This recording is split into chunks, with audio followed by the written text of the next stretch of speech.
नाज़रीन हेडलाइंस अवां ॾिठियूं। बुलेटिन की शुरुआत में ब्रेकिंग न्यूज़ अवां ताईं पहुचाईंदासीं।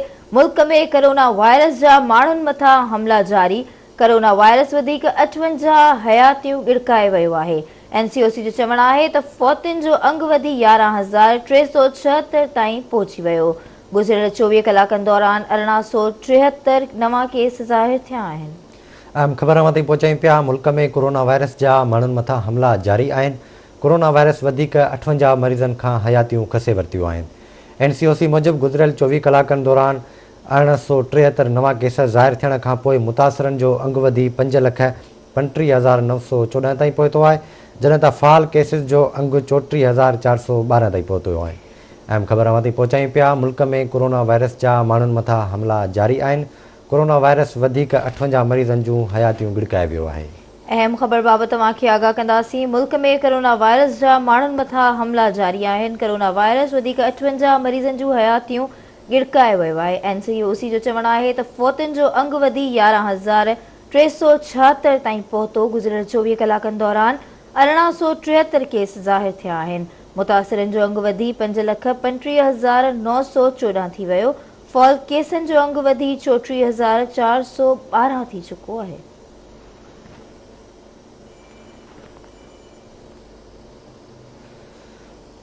अहम ख़बर बाबति तव्हांखे आगाह कंदासीं। कोरोना वायरस वधीक 58 मरीज़नि जूं हयातियूं गिड़काए वियो आहे। एनसीओसी जो चवणु आहे त फौतियुनि जो अंग वधी 11,376 ताईं पहुची चुको आहे। ख़बर अवां ताईं पहुचायूं पिया। मुल्क में कोरोना वायरस जा माण्हुनि मथां हमला जारी आहिनि। कोरोना वायरस वधीक 58 मरीज़नि जूं हयातियूं गिड़काए वियो आहे, जॾहिं त फौतियुनि जो अंग वधी 11,376 ताईं पहुतो। एनसीओसी मूजिबि गुज़िरियल 24 कलाकनि दौरान 1873 केस ज़ाहिर थियण खां पोइ मुतासिरनि जो अंग वधी 5,35,914 ताईं पहुतो आहे, जॾहिं त फ़ाल केसिस जो अंग वधी 34,412 थी वियो आहे। ख़बर अवां ताईं पहुचायूं पिया। मुल्क में कोरोना वायरस जा माण्हुनि मथां हमला जारी आहिनि।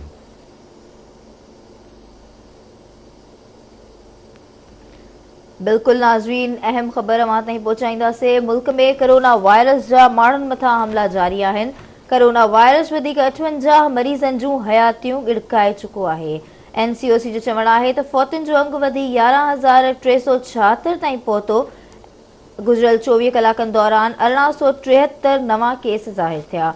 मुतासिरनि जो अंग वधी 5,35,914 थी वियो आहे ऐं फॉल केसनि जो अंग वधी 34,412 थी चुको आहे।